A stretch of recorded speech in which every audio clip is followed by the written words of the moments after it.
കൊട്ടിയൂരിൽ ഒഴുകിയെത്തുന്ന ഭക്തജന പ്രവാഹം. തിരുവോണം ആരാധനാ നാളിൽ മണിക്കൂറുകളോളമാണ് ഭക്തജനങ്ങൾ ക്യൂവിൽ നിൽക്കേണ്ടതായി വന്നത്. ഈ വർഷത്തെ ഏറ്റവും വലിയ തിരക്കാണ് അക്കരെ കൊട്ടിയൂരിൽ അനുഭവപ്പെട്ടത്. കൊട്ടിയൂർ വൈശാഖ മഹോത്സവത്തിന്റെ പ്രധാന ആരാധനകളിൽ ഒന്നാമത്തേതായ തിരുവോണം ആരാധന ആയിരക്കണക്കിന് ഭക്തജനങ്ങളെ സാക്ഷിയാക്കി അക്കരെ സന്നിധിയിലാണ് നടന്നത്. പതിവിലും വൈകിയാണ് ശീവേലി നടന്നത്. മഴ കാരണം നെറ്റിപ്പട്ടം അണിയാതെയാണ് ഗജവീരന്മാർ ദേവന്റെയും ദേവിയുടെയും തിടമ്പ് വഹിച്ചത്.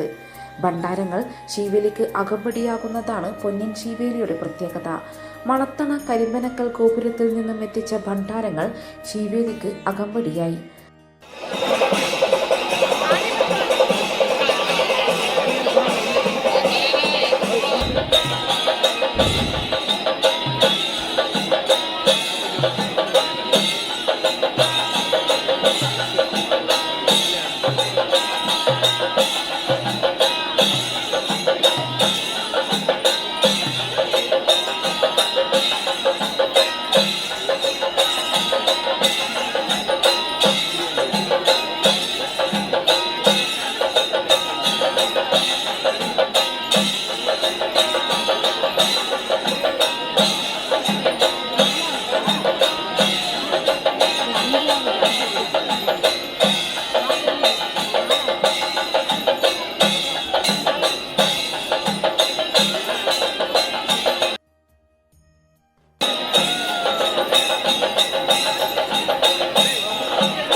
കൂത്തമ്പലത്തിൽ മത്തവിലാസം കൂത്ത് പൂർണ്ണരൂപത്തിൽ ആരംഭിച്ചു.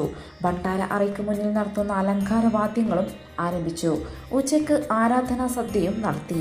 സന്ധ്യയ്ക്ക് പാലമൃത് എന്നറിയപ്പെടുന്ന പഞ്ചഗവ്യം സ്വയംഭൂവിൽ അഭിഷേകം ചെയ്തു. അഭിഷേകത്തിനുള്ള പഞ്ചഗവ്യം മുൻപ് വേക്കളത്തെ കരോത്തുനായർ തറവാട്ടിൽ നിന്നായിരുന്നു പാരമ്പര്യ അവകാശപ്രകാരം എത്തിച്ചിരുന്നത്.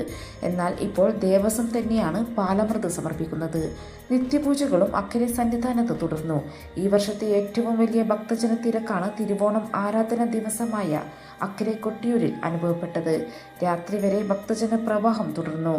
ജൂൺ 7 ഞായറാഴ്ചയാണ് ഇളനീർ വെയ്പ്പ്. ജൂൺ 8 തിങ്കളാഴ്ച ഇളനീരാട്ടവും രണ്ടാമത്തെ ആരാധനയായ അഷ്ടമി ആരാധനയും നടക്കും. News desk ന്യൂസൈറ്റ്.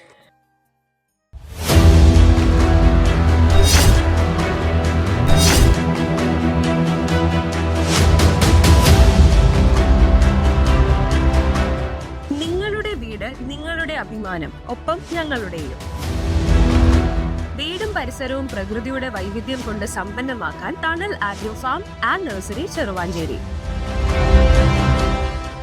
Bonsai, ornamental, exotic, indoor, outdoor fruit പ്ലാന്റുകളുടെ വിപുലമായ ശേഖരം. ലാൻഡ്സ്കേപ്പിംഗ്, ഡിസൈനിംഗ് ആൻഡ് ഗാർഡനിംഗ് രംഗത്ത് വിദഗ്ധരുടെ സേവനം. ഇനി നിങ്ങളുടെ പൂന്തോട്ടം മനസ്സുപോലെ മനോഹരം. The biggest nursery in Kannur district since 1997, approved by Government of Kerala.